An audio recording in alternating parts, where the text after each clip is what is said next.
பெசிலின் பிரதமர் கனவு தகர்ப்பு. சாதனை படைக்க போகும் ரணில், சட்டியை கவிழ்க்க கேம் அமைக்கும் சஜித். வக்கிர மரபணு வாரிசை காட்டிக் கொடுத்த முன்னாள் இராணுவ தளபதி. யானை மொட்டு சங்கமத்துக்கான பயணம் ஆரம்பம். சஜித் பக்கமிருந்த திசை காட்டி அம்புகள் ரணில் பக்கம் திரும்பின.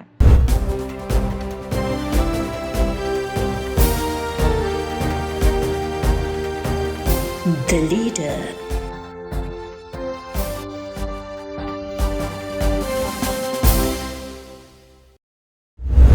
பெசிலின் பிரதமர் கனவு தகர்ப்பு. எதிர்வரும் ஜனாதிபதி தேர்தலின் போது ஜனாதிபதி ரணிலுக்கு ஆதரவு வழங்குவது தொடர்பில் மொட்டின் ராஜபக்சர்களுக்கும் அக்கட்சியிலிருந்து விலகி சுயேட்சையாகிய நிலையில் சுதந்திர கட்சி தலைமையிலான ஒன்றிணைந்த கூட்டணிக்கும் இடையில் கடும் கருத்து மோதல் ஏற்பட்டுள்ளதாக கடந்த சில நாட்களாக லீடர் டிவி பல தடவைகள் வெளிப்படுத்தியிருந்தது. இப்போது அந்த நிலைமை மேலும் மோசமாகி வருவதாக தெரிகிறது. 17ஆம் திகதி திங்கட்கிழமையன்று ஜனாதிபதி அலுவலகத்தில் நடைபெற்ற ஜனாதிபதி தேர்தல் நடவடிக்கைகள் தொடர்பான அமைச்சர்கள் கூட்டத்தில் ரணிலின் ஜனாதிபதி தேர்தல் பிரசார மேடைக்கு ராஜபக்சகள் வந்தால் தாங்கள் அந்த பக்கம் கூட வரப்போவதில்லை என்று நிமல் லன்சா, துமிந்த திசாநாயக்க தரப்பினம் கடும் விமர்சனம் செய்திருந்தனர். திங்கட்கிழமை இரவு பெஜெட் வீதியில் உள்ள ஜனாதிபதி ரணிலின் உத்தியோகபூர்வ இல்லத்தில் இடம்பெற்ற கலந்துரையாடலின் போதே இவ்விடயம் பரபரப்பானது.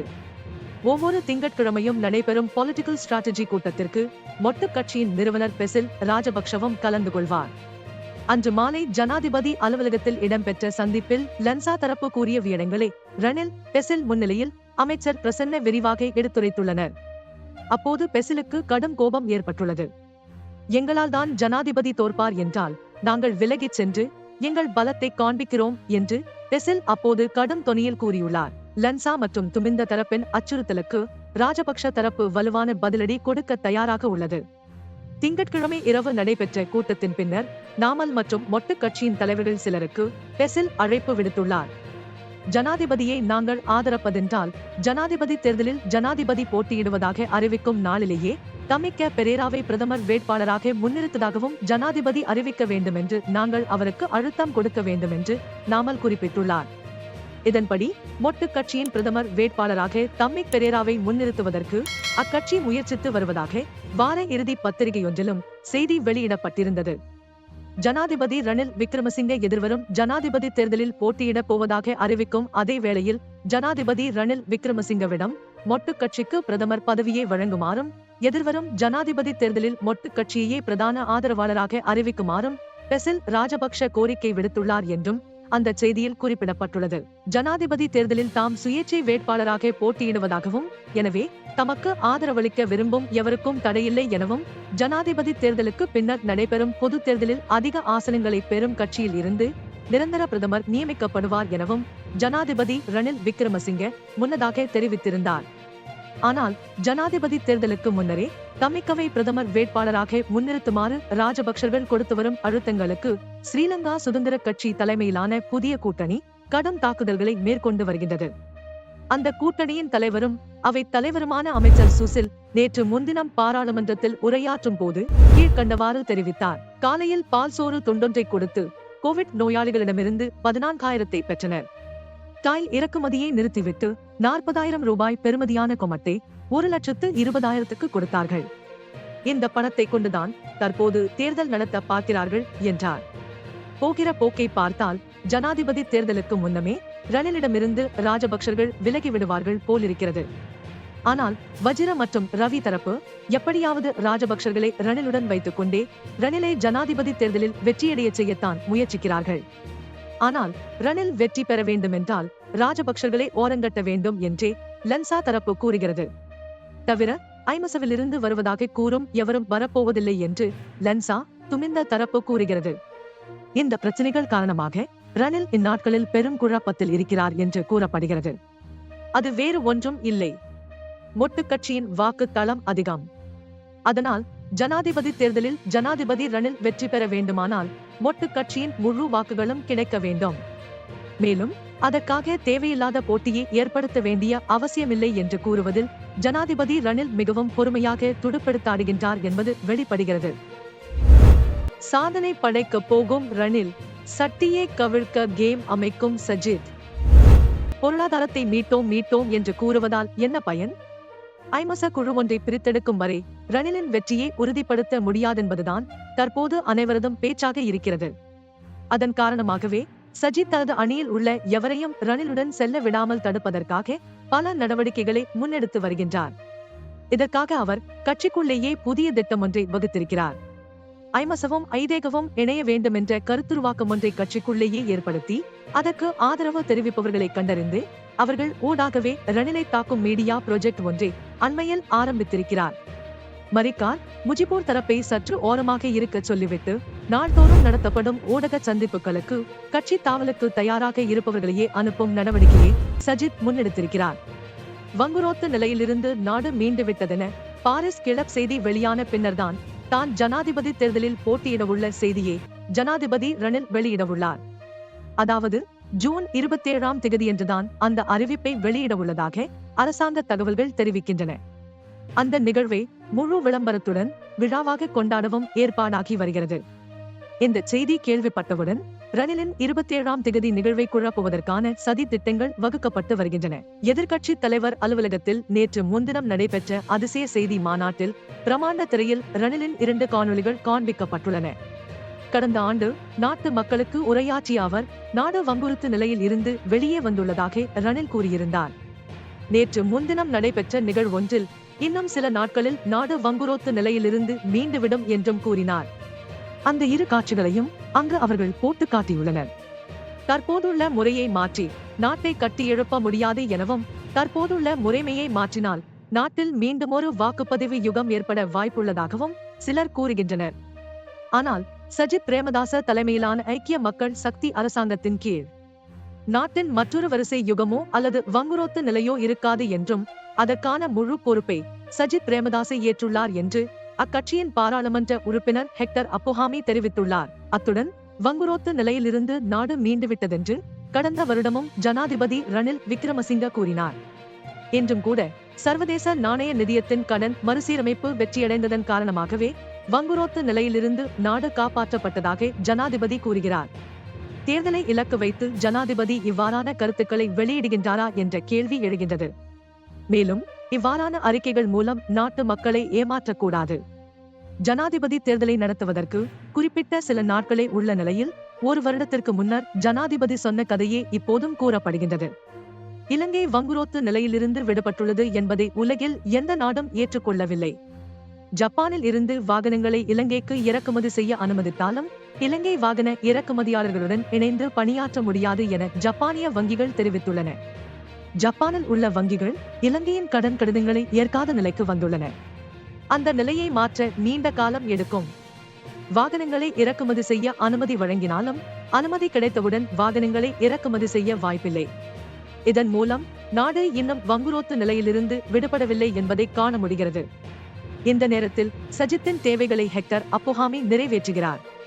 அவரே இன்னொரு நாள் வந்து ரணிலின் தேவையை நிறைவேற்றலாம். ஆனால் ஒரு நாடு வங்குரோத்தாகிவிட்டதென்று அதிகாரப்பூர்வமாக அறிவிக்கப்பட்ட நிலையில் அதிலிருந்து மீண்டுவிட்டதான சர்வதேச சான்றிதழை பெறுவதென்பது மிகப்பெரிய வேலைதான். வக்கிர மரபணு வாரிசை காட்டிக் கொடுத்த முன்னாள் இராணுவ தளபதி பாராளுமன்ற உறுப்பினர் ஃபீல்ட் மார்ஷல் சரத் பொன்சேகாவுக்கும் ஐமச தலைவர் சஜித்துக்கும் இடையிலான கருத்து மோதல் நேற்று முன்தினம் முற்றியது. நேற்று முன்தினம் பாராளுமன்றத்தில் வைத்து சஜித் பிரேமதாச மீது பொன்சேகா கடுமையான தாக்குதலை பிரயோகித்தார். சஜித்துக்கு வாக்களித்து பெரும் வரலாற்று தவறை மேற்கொள்ள வேண்டாம் என்று முழு சபையையும் அமைதிப்படுத்தும் வகையில் பொன்சேகா தனதுரையை ஆற்றினார். சஜித்துக்கு வக்காலத்து வாங்கினால் மாத்திரமே தனக்கு உரையாற்ற வாய்ப்பளிக்கப்படுகிறது என்று எதிர்க்கட்சியின் பிரதம கொறடாவான லக்ஷ்மண் கிரியல்லவின் கூற்றிலிருந்து அறிந்து கொள்ள முடிகிறது என்று கூறிய பொன்சேகா இது ஜனநாயகத்துக்கு விரோதமானது என்றும் குறிப்பிட்டார். கசினோ உள்ளிட்ட ஆட்கடத்தல்காரர்களின் பணத்தில்தான் பாடசாலைகளுக்கும் வைத்தியசாலைகளுக்கும் சஜித் பிரேமதாச பொருட்களை விநியோகம் செய்கின்றார் என்பதையும் இவ்வாறான மனச்சோர்வடைந்த வக்கிரமான மரபணுக்களை கொண்ட தலைவர்களுக்கு வாக்களித்து இந்த நாட்டை மேலும் அழிவின் விளிம்பிற்கு இழுத்துச் செல்ல வேண்டாம் என மக்களிடம் கேட்டுக்கொள்வதாகவும் பொன்சேகா குறிப்பிட்டுள்ளார். 13வது அரசியலமைப்பு திருத்தத்தை முழுமையாக அமுல்படுத்துவதாக ஐக்கிய மக்கள் சக்தியின் தலைவர் வழங்கிய உறுதிமொழியையும் நாடாளுமன்ற உறுப்பினர் பொன்சேகா கடுமையாக விமர்சித்தார். முன்னாள் இராணுவ வீரர்களாகிய நாங்கள் இந்த நாட்டின் ஐக்கியத்தை நிலைநாட்ட கடுமையாக உழைத்தோம். ஆனால் சிலர் வாக்குகளை பெறுவதற்காக நாட்டுக்குள் கலவரத்தை உருவாக்க முயற்சிக்கின்றனர். 600 போலீஸ் அதிகாரிகளை புலிகளிடம் சரணடைய வைத்தவர்களின் மரபணுக்கள் இந்த தலைவர்களிடம் உள்ளது. அந்த தலைவர் விடுதலை புலிகளாலேயே பிற்காலத்தில் கொல்லப்பட்டார் என்றும் பொன்சேகா வலியுறுத்தினார். இன்னும் ஓரிரு நாட்களில் போர் ரகசியங்கள் என்ற புத்தகத்தை வெளியிடவுள்ளார். விடுதலை புலிகள் அமைப்புடனான இறுதி யுத்தத்தின் ரகசிய உண்மைகள் குறித்து அவர் எழுதியுள்ள நூல் எதிர்வரும் ஜூன் 28 கொழும்பு தாமரை தடாக மண்டபத்தில் வெளியிடப்படவுள்ளது. இந்த நிகழ்வின் பிரதம விருந்தினராக ஜனாதிபதி ரணில் விக்ரமசிங்கவுக்கு அழைப்பு விடுக்கப்பட்டுள்ளது. லீடர் டிவிக்கு இதுவரை கிடைத்துள்ள தகவல்களின்படி ஃபீல்ட் மார்ஷல் சரத் பொன்சேகா எதிர்வரும் ஜனாதிபதி தேர்தலின் போது ரணில் விக்ரமசிங்கவுக்கு ஆதரவளிக்கப் போகிறாராம். அந்த தேர்தலில் ரணில் போட்டியிடாவிட்டால் ஜனாதிபதி வேட்பாளர் வாய்ப்பு தனக்கு வேண்டுமென்று சேனக்க சில்வா ஊடாக ஜனாதிபதிக்கு அவர் தகவல் அனுப்பியுள்ளதாகவும் கூறப்படுகிறது. யானை மொட்டு சங்கமத்துக்கான பயணம் ஆரம்பம். அமைச்சர் பிரசன்ன ரணதுங்க கடந்த வியாழக்கிழமையன்று பாராளுமன்றத்தில் சிறப்பான வேலையொன்றை செய்திருந்தார். அதாவது கம்பஹா மாவட்டத்தைச் சேர்ந்த ஐக்கிய தேசிய கட்சி மற்றும் மொட்டு கட்சி உறுப்பினர்களை ஒன்றிணைக்கும் வேலை திட்டம் ஒன்றை முன்னெடுத்திருந்தார். எதிர்வரும் ஜனாதிபதி தேர்தலின் போது ஒன்றிணைந்து வேலை செய்வது பற்றி பேசியுள்ளார். இந்த சந்திப்பில் தேசிய சுதந்திர முன்னணியின் மாவட்ட தலைவர் லலந்த குணசேகரவும் கலந்து கொண்டார். லலந்த வந்ததும் அனைவரும் ஆச்சரியத்துடன் பார்த்தனர். ஆனால் பிரசன்ன அதைக் கண்டு ஆச்சரியப்படவில்லை. பிரசன்னவின் பணிக்குழாம் அதிகாரி லலந்த வந்ததை பிரசன்னவுக்கு அடிக்கடி நினைவுபடுத்தினார். ஆனால் பிரசன்ன அதை பொருட்படுத்தவில்லை. சந்திப்பின் பின்னர் அமைச்சர் பிரசன்னவிடம் சென்ற லலந்த, ஆசு மாரசிங்க என்னை வருமாறு கூறினார் என்றார்.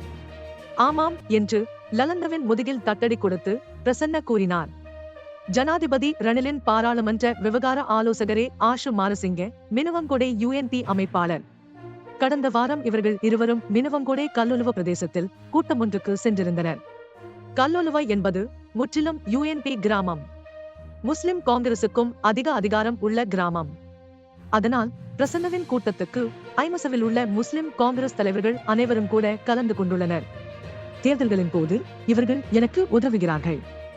ஆனால் தேசிய தேர்தல்களில் கல்லொலுவில் எப்போதும் UNPக்கு தான் அதிக வாய்ப்பு. இப்போது எந்த பிரச்சனையும் இல்லை. இந்த ஜனாதிபதி தேர்தலில் ஐதேக தலைவருக்கு ஒரு சந்தர்ப்பம் கொடுங்கள் என்றும் கூறுகின்றேன். அதனால் இம்மு பிரச்சனை வர வாய்ப்பே இல்லை என்று கூறிய பிரசன்ன சிரிப்பொன்றையும் நழுவ விட்டுள்ளார். சஜித் பக்கமிருந்த திசை காட்டி அம்புகள் ரணில் பக்கம் திரும்பின. அண்மைய நாட்களில் சஜித்துக்கு எதிராக பிரச்சாரம் செய்த திசை காட்டி தற்போது ரணில் தலைமையிலான ஐக்கிய தேசிய கட்சியை குறிவைத்து தாக்குதல் நடத்த ஆரம்பித்துள்ளது. ரிவன், ரவி, அகில, சாகல, ரங்கே என்று ஐக்கிய தேசிய கட்சியில் தோல்வியடைந்த அனைவருக்கும் ஜனாதிபதி வரவு செலவு திட்டத்தில் ஆதரவு. சில தினங்களுக்கு முன் விவசாய அமைச்சுக்கு சென்றுள்ள ஹரிசன் அதிகாரிகளுடன் சண்டையிட்டு அங்கிருந்த சிறந்த வாகனம் ஒன்றை எடுத்துச் சென்றுள்ளார் என்று திசை காட்டியின் நிறைவேற்று உறுப்பினர் விஜித ஹேரத் தெரிவித்துள்ளார். தோற்கடிக்கப்பட்ட ஐக்கிய தேசிய கட்சியின் அனைத்து உயரதிகாரிகளும் ஜனாதிபதி வரவு செலவு திட்டத்தினூடாக பேணப்படுவதாகவும் விஜித ஹேரத் தெரிவித்துள்ளார். ஜனாதிபதி தேர்தல் நெருங்கும் வேளையில் அரசியல் பிளவுகள், முரண்பாடுகள், கருத்து மோதல்கள், பரஸ்பர பிரசார வியூகங்கள் என்பன கடுமையாக வெளிவந்து கொண்டிருக்கின்றன. ஆனால் தேர்தல் தொடர்பான அறிவிப்பு இன்னும் விடுக்கப்படவில்லை. இப்போதைய நிலைமை இப்படி இருந்தால் எதிர்வரும் நாட்களில் எப்படி இருக்கும் என்று கற்பனை செய்து பாருங்கள். இத்தனைக்கும் மத்தியில் யார் என்ன சொன்னாலும் என்ன செய்தாலும் முடிவு மக்கள் கையில் உள்ளதென்பதை நினைவில் கொள்ள வேண்டும்.